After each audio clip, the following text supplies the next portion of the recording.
Quien no se achicó fue el amigo Capana, que nos atiende en Buenos Aires para conversar sobre ciencia ficción y sobre Richard Matheson. Buenas noches, ¿cómo te va? ¿Qué tal? ¿Cómo les va? Muy bien. ¿Todo bien? Bien, bien. En principio queríamos conversar contigo No, sobre... y saludarlo a Pablo porque digo, ya es un amigo de Sopa de Letras. En su momento lo molestamos para hablar de Philip K. Dick, que es un especialista, y en este caso, ¿no?, de Matheson, ¿no? Exactamente. Bueno, esa no es mi especialidad precisamente, ¿no? Pero algo sí, se puede hablar. En principio, ¿cómo es tu vínculo con este hombre, con Richard Matheson? Incluso tenemos idea de que has conversado, que has tenido trato con él. El que lo conoce bien es Marcial Souto, Exacto. que van a entrevistar. No, Sí. yo no lo conocí personalmente, ¿no? Decime, Pablo, ¿y Soy Leyenda? ¿Cómo Claro, fue esa yo experiencia? lo leí desde el comienzo, desde antes que se hiciera famoso por el cine, por eso es una ventaja o desventaja que da la edad. Yo lo descubrí por el primer cuento que escribió, que es Nacido de Hombre y Mujer, que era un cuento de horror que él, un poco aprovechando la moda de la ciencia ficción, que en ese momento estaba en auge, le dio un cariz de ciencia ficción, ¿no? En realidad es la historia de un monstruo escrita por él mismo, en un lenguaje bastante torpe, como se supone que es el de un monstruo, y es muy lograda, realmente es un cuento de gran impacto, ¿no? Pues Y después, bueno, después vino Soy Leyenda, por supuesto. Y en Soy Leyenda también no hay algo de eso, de hablar de temas, por ejemplo, el tema de los afectos, la mujer, la hija, la soledad, y con un costado que sí tiene que ver con la ciencia ficción, pero ¿no hay algo de eso también? Claro, creo que lo importante que aportó Matheson junto con otros es un poco el cambio de perspectiva, ¿no? Así como el hombre que empequeñecía empezaba a ver el mundo desde otra perspectiva, sí, ¿no? Acá el hombre que se encuentra que es el único normal en un mundo de la normalidad consiste en ser vampiro, resulta que es él el anormal, ¿no? Ese es el impacto que causó la novela en su momento, ¿no? Y ese quizás el último descubrimiento del propio protagonista, el narrador, ¿no? Sí, de descubrir que él es el anormal y que darse cuenta que el monstruo de la novela para el resto de la Tierra es él. Claro. Sí, ese fue uno de los aportes que hizo gente como Matheson en su momento a la ciencia ficción, que estaba muy encasillada en cosas así más formales, digamos, siguiendo las huellas de Julio Verne, muy diferidas en el tiempo, pero que era muy genérica. Y de pronto él introdujo otros factores, hizo una hibridación con el horror que funciona muy bien, ¿no? Y después toda la obra que hizo con respecto al cine, es impresionante, los guiones de Corman, hizo guiones para Viaje a las Estrellas, ha tenido una influencia muy grande en Hollywood.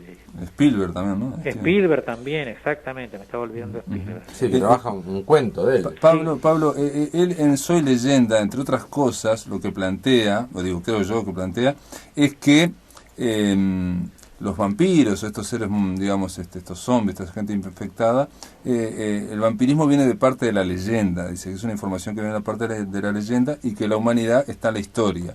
Pero estos vampiros van a entrar en la historia a base de información que, bueno, que el protagonista va relatando. Claro. Esa información que viene de la leyenda, te digo porque vos creo que lo has trabajado, el sentido de la ciencia ficción en ese libro tuyo, ¿no tiene que ver también con la información que nos viene de los mitos? Sí, obviamente, pero él hace un tratamiento distinto del mito, porque, bueno, había toda una literatura de vampiros, de Drácula en adelante, donde, bueno, hay que aceptar, si uno va a leer la obra, tiene que aceptar que existen los vampiros y que son inmortales y que se alimentan de sangre, punto. Pero él, como lo quiere insertar en un contexto de ciencia ficción, porque los tiempos habían cambiado, entonces le pone una epidemia provocada por factores X, que pueden ser bélicos, pueden ser de contaminación, y entonces ya es el vampiro explicado. Siempre se daba como ejemplo. Científicamente explicado. Claro, se daba como ejemplo de la diferencia entre ciencia ficción y fantasía, porque ahora ya es muy difícil hacer diferencia, ¿no? Los límites se han corrido mucho, pero en ese momento todavía se trataba de esclarecer eso, diciendo, bueno, Drácula es el vampiro en estado mitológico, es en estado fantástico, y el personaje de Soy Leyenda, bueno, en el mundo de Soy Leyenda, tiene una explicación entre comillas, científica, o supuestamente científica, ¿no? Que era más tranquilizador para el público de la época, que vivía una época de gran entusiasmo por la ciencia y la tecnología, como son los años 50 y 60.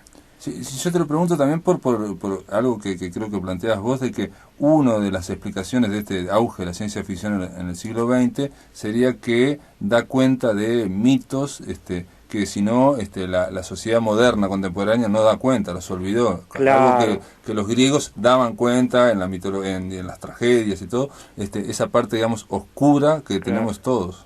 Claro, la recupera de algún modo, ¿no? La recupera porque eso siempre estuvo en el trasfondo de la cultura. Pensemos que eso formaba parte de una cultura campesina, una cultura alejada de las ciudades, era parte de la tradición oral, digamos, de gente sin cultura formal, ¿no? Y entonces, como de pronto esos miedos siguen estando hasta el día de hoy y se manifiestan de distinta manera, bueno, el toque original que le dieron estos autores, Matheson entre otros, fue meter esos mitos y esos temores en un contexto tecnológico moderno, es decir, darle la posibilidad de manifestarse esos mitos en el mundo de hoy, en el mundo en que vive el lector. Campana, y en ese mundo en el que escribe estas dos novelas, por ejemplo, la que estamos hablando, Abuelo de pájaro, ¿cuánto pesa la Guerra Fría? Y pesa mucho, justamente Matheson lo rotulan en las enciclopedias como escritor paranoide. Hay una cantidad de escritores de esa época que se los llama paranoicos, ¿no? Porque el temor de la Guerra Fría, el temor de la contaminación atómica y la posibilidad del famoso mutante, ¿no? Que era una cosa que estaba ahí en el consciente, pesa mucho. Digo, porque yo no sé si has tenido acceso a un material que se llama Café Atomic, que es un documental de metraje encontrado, donde muestran escenas, por ejemplo, donde en Estados Unidos, en esa época, educaban a la población a que en caso de haber un estallido nuclear, había que meterse abajo de los bancos de las escuelas, taparse con un cartón, cosas que parecen, está hecho muy en un plano irónico, ¿no? Claro. Pero leyendo las obras de Matheson, o viendo las películas del Hombre Menguante, donde el que se cubre del estallido atómico es porque está dentro de un bote, evidentemente tiene mucho diálogo con ese momento histórico.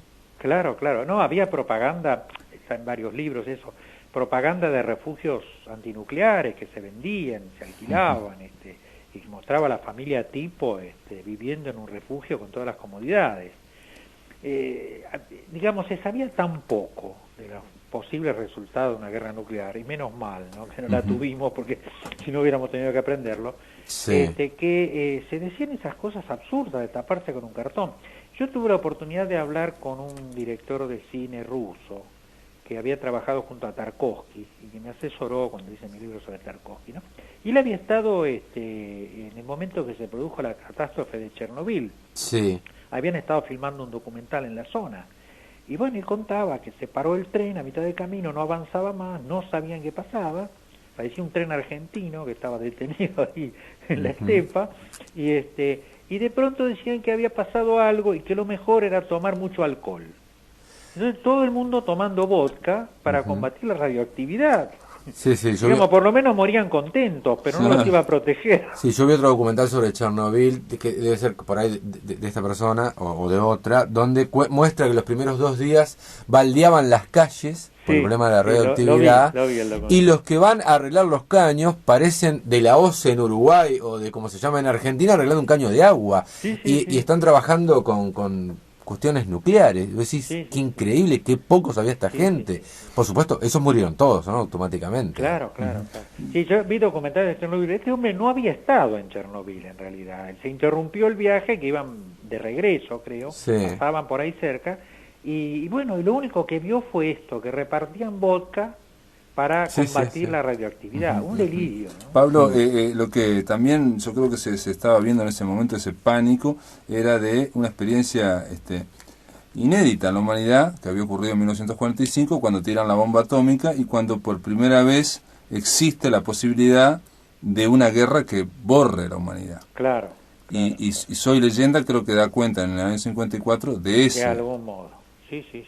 De algún modo también en El Hombre Menguante cuando estamos llegando al final de la novela, hay una especie de, yo no diría místico, pero sí de un filosofar muy profundo de este hombre que ha hecho esta experiencia, como decíamos recién, de ver el mundo al revés, Claro, y de darse cuenta que no le queda otra que desaparecer claro, y pensar que eso tiene que ver con alguna conexión O cósmica. que va a continuar en algo, ¿no? Sí. claro, claro. Sí, había una novela de esos años de una autora poco conocida, Jason West, que hacía algo similar con respecto a los niños y los adultos. Imaginaba algún factor X, Sí. digamos, más o menos científico, para que no fuera mitológico, que decía crecer de estatura a los chicos y empequeñecía a los adultos. Entonces cambiaban las relaciones de poder. Claro. Los chicos empezaban a dar órdenes y manejaban a los padres, porque la estatura les daba más jerarquía, ¿no? Pablo Capana, te queremos agradecer este contacto. Está el material para todo aquel que se quiera acercar, el sentido de la ciencia ficción. Si no consiguen el libro, seguramente debe estar en internet algún archivo. Hay mucho para ver ahí, hay mucho trabajo también aparte de Pablo que tiene que ver con otras cosas. Recién hablabas vos de lo de Tarkovsky, el icono y la pantalla. Te agradecemos este nuevo contacto con Sopa de Letras, Pablo. Al contrario, agradecido soy yo. Hasta Ha sido luego. un gusto. Bien, vamos a darle la bienvenida entonces a Marcial Souto. Buenas noches, bienvenidos a Montevideo. ¿Cómo estás? Sí, hola, ¿qué tal? ¿Cómo están? Bien. Para quien no lo ubica, Marcial Soto nació en España, vivió en Uruguay, vive ahora en Argentina, ha sido editor de la revista Ciencia Ficción y Fantasía, Entropía, El Péndulo, Minotauro. Lo hemos convocado por sus vinculaciones con el autor temático de esta semana, Richard Matheson, y con todo el género, por supuesto, que tiene que ver con la ciencia ficción.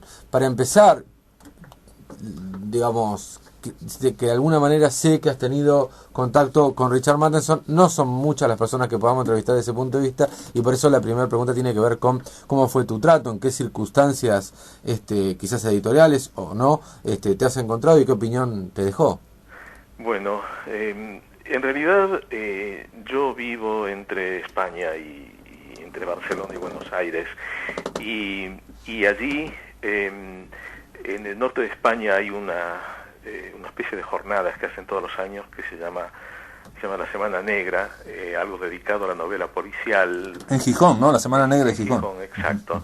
Y hace una cantidad de años agregaron ciencia ficción también, y todos los años invitan, aparte de gente de la novela policial, invitan a algún o a algunos escritores de ciencia ficción, y casi siempre invitan a alguien no demasiado obvio, a los escritores un poco diferentes.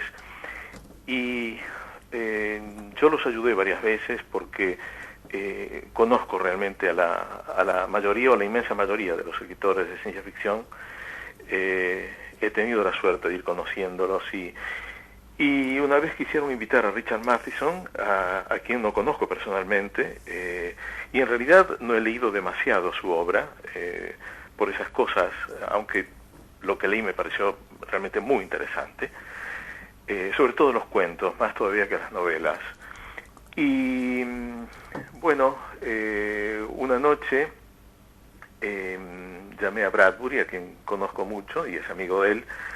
Le pedí el teléfono y lo llamé y hablamos media hora. Me contó que había dado, creo que 6 veces la vuelta al mundo, que hacía años que se pasaba viajando. Y es un hombre que ganó bastante plata, sobre todo como guionista. Y como tantos americanos de cierta edad, se pasan parte del año en cruceros y esas cosas. Conozco algunos que lo están haciendo. Y bueno, me dijo que le hubiera encantado, pero que estaba un poco cansado, que ya no tenía edad para esas cosas, y que por otra parte no tenía demasiada curiosidad ya por conocer lugares porque había estado en tantos sitios. Y eso fue todo. No conseguí finalmente que fuera. Marcial, y decís que la obra de él te interesaron sobre todo los cuentos, los relatos breves, más allá de esas dos poderosas novelas que tiene como Soy Leyenda y El Hombre Menguante. Pero ¿qué es lo que viste en esos relatos, en esos cuentos breves? Bueno, es que son muy fuertes. Es un hombre que, no sé, que trata ideas duras y fuertes, y tiene, no sé, creo que es más hábil para hacer cuentos que novelas.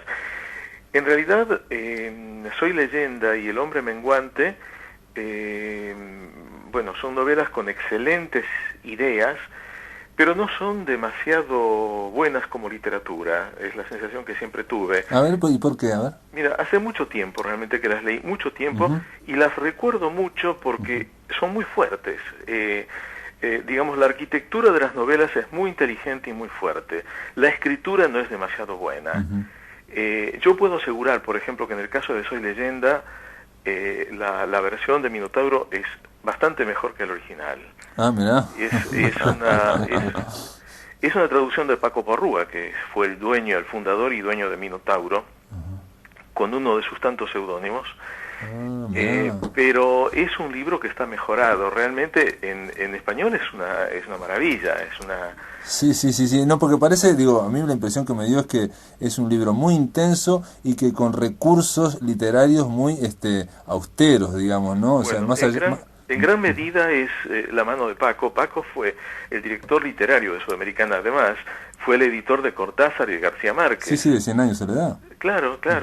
Y es, bueno, uno de los tipos más cultos y brillantes que he conocido y uno de los mejores traductores. Él tradujo todos los primeros libros de Minotauro, todos esos clásicos de Bradbury, Sturgeon y yo qué sé, Crónicas Marcianas, El hombre ilustrado, Fahrenheit, y después Más que humano de Sturgeon. Pero en seudónimo, lo ponen que... Sí, no parecía él, por eso. No, era El hombre invisible. Y realmente son obras maestras esas traducciones, están entre los libros mejor escritos que podemos encontrar en nuestro idioma. Y uno de esos libros fue Soy Leyenda. Sí. Por eso es un clásico aquí. Claro. Y además pasaron cosas interesantes. Creo que es un libro que tuvo una influencia importante en algunos escritores. Una vez Osvaldo Soriano me contó que él había salido de ese libro como escritor. Que alguna vez, siendo joven, leyó Soy Leyenda y decidió ser escritor. Sorprendente. Sí. Es curioso de dónde sale la gente. Es raro, sí. Pero realmente tiene una intensidad que yo, en parte me acordaba se hablaba de un crítico de Felisberto Hernández, decía que toca excelente, pero siempre toca la misma cuerda, ¿no? O sea, porque como que siempre son los mismos recursos. Se podría pensar que Soy Leyenda quedó triste, solitario y final, ¿no? Impresionante. Bueno, sí, lo que pasa es que es puro músculo, es una novela sin relleno. Claro, es pura tensión, sí, es pura fibra. Y en ese sentido tiene una garra muy curiosa ese hombre para escribir esas historias.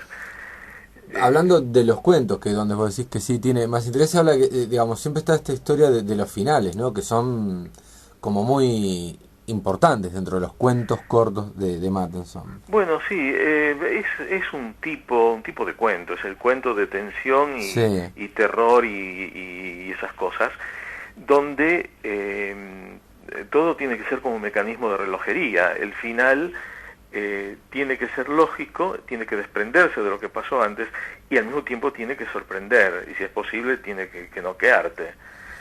Y eso es lo que hacen gente como Mattheson. Pero es curioso porque publicó muchos cuentos y al mismo tiempo no es uno de esos escritores que se hayan transformado en clásicos. Bueno, como Bradbury, por ejemplo, publicó muchísimos cuentos y es como el cuentista norteamericano, fuera de toda categoría. Y Richard Matheson quedó casi como guionista. Es curioso, a pesar de tener mucha obra. Sí, aparte ha trabajado mucho también en televisión. Sí, claro. Muchísimo. Pero como guionista siempre. Sí. Adaptando cosas suyas y de otros. Sí, bueno, creo que la primera colaboración que tiene en cine es con Spielberg. O por lo menos Spielberg la primera colaboración la tiene con Mattinson. Claro. A través de uno de esos cuentos cortos, como decías. Sí, para la película El Duelo. Y también hizo varios guiones para La Dimensión Desconocida en la televisión, ¿no? Claro, sí. Sí, ha estado metido en todo eso. Y tiene un hijo guionista también. Sí. Pero, bueno, de todos modos, creo que solo haber escrito Soy Leyenda es una hazaña, porque es un libro que escribió creo que antes de los 30 años. Claro, claro, sí, desde el año 54, nació en el 26, y yo comentábamos acá que su primer cuento publicado aparentemente es en el año 50, y a los 4 años publica Soy Leyenda. Claro, sí, Nacido de Hombre y Mujer es el primer cuento. Sí. Es un diario de un monstruo. Sí, estuvimos comentándolo con Capana. Con Pablo Capana, ese cuento, que lo estuvimos leyendo. Es un cuento donde el monstruo, digamos, está escrito como un niño, pero al final vemos que es un monstruo, ¿no? Sí, es un niño monstruo. Exacto. Un niño monstruoso. Y es un cuento de 3 o 4 páginas. Y se hizo famoso con eso, porque en aquella época no se publicaba ese tipo de cuentos. Eso es una cosa que veía yo, digo, leyendo Soy Leyenda y El Hombre Menguante, que hay una carga sexual muy importante en cosas escritas en el año 54, 56, que obviamente no se podían ni llevar al cine ni nada. Estamos en la época del macartismo. Claro, pero, y él escribía esas cosas tan pesadas. Claro, pero como siempre, las cosas verdaderas se cuentan en los géneros, porque parecen invisibles. En la ciencia ficción se trató el macartismo mucho más que en cualquier otra forma de literatura, porque parecía que se estaba hablando de otra cosa. Fahrenheit 451 es un ataque al macartismo, y hay toda una serie de cuentos de la época que retratan mejor ese tipo de opresión que la otra literatura a secas. Y como siempre está eso, parece que la censura o lo que sea no llega a los géneros. Total, es un género, esto es terror o es fantasía o es ciencia ficción o lo que sea, y es un instrumento muy interesante. Sí, está hablando del futuro y no del presente, se supone. Bueno, claro, pero se supone, claro, pero como siempre, el arte es una mentira para contar la verdad, y es lo que hacen estos autores, obviamente. Souto, más allá de el chiste malo de Triste, Solitario y Final que hacía hace un rato yo, de alguna manera, tanto Soy Leyenda como el Hombre Menguante, sí me parece que tratan de un hombre que se queda en las antípodas de la humanidad. Siempre es llevado a un lugar en el que es acorralado en su soledad más profunda, en las dos novelas. Por supuesto. Con lo cual me parece que dentro del género hay una preocupación muy fuerte por lo... No quisiera decir lo humano, pero no me sale rápidamente otra palabra. No, por supuesto. Eso es interesante porque ese experimento de aislar a alguien, de apartarlo de su sociedad o de lo que sea, es un experimento típico de la ciencia ficción. Sí. Intentar imaginar, no sé, qué pasa si uno se empieza a achicar y se va reduciendo y le va cambiando toda la escala del universo y su relación con todos los demás. Y el otro, ¿qué pasa si uno se va transformando poco a poco en el diferente? Sí. Hasta ser, no sé, el último de algo que ya no existe, de la humanidad, y bueno, pasa a ser la excepción, y pasa a ser el monstruo. Y por otra parte, él trata todo esto desde la tensión del terror, y creo que lo hace realmente con mucha eficacia. No sé, es parte de un grupo de escritores que había en Los Ángeles, un grupo de 4 o 5 escritores que hicieron cosas de terror más o menos por la misma época. Obviamente uno era Bradbury, otro era un tal Charles Beaumont, que es un hombre que murió a los 30 y pico de una enfermedad muy rara, que no recuerdo cómo se llama, síndrome de no sé qué, donde se envejece muy rápidamente, y él murió como de 80 años a los 30 y pico. Es decir, que tuvo una enfermedad monstruosa. Y ese tipo, Charles Beaumont, que era del grupo íntimo de Richard Matheson y Bradbury y Robert Bloch, tiene también una obra muy interesante, cuentos. Era una época en la que se escribían mucho más cuentos que ahora. Había muchas revistas, por eso creo que Matheson creció mucho más como escritor de cuentos, Y ahora todo eso en gran medida está olvidado, porque es como que el cuento pasó de moda, menos en América Latina.